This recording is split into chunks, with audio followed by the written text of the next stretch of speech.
Yo'qlay әле. Бәйрәм белән котлыйм сезне. Рәхмәт.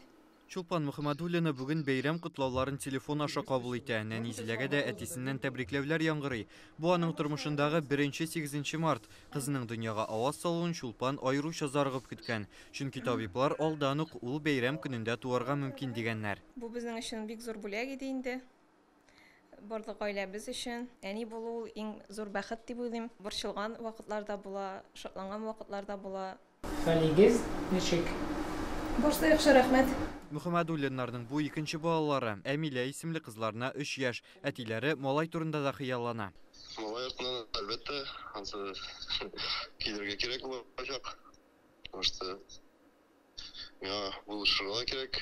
Кызлар белән генә булмас. Зиләнең авырлыгы 3 килограммда 80 грамм, буе 50 сантиметр. Сәламәтлеге дә яхшы. Казанның медицина университеты клиникасында бүген әле бер малай да дөньяга килде. Бик зур бүләк. Һәрбер хатын-кыз балаларын көтеп ала бит инде.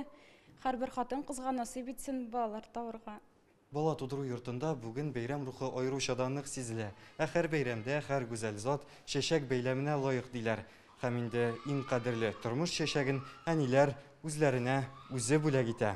Яз кояшының беренче нурларына монда хәзер 20 бала сөенә. Барсының да сәламәтлекләре яхшы.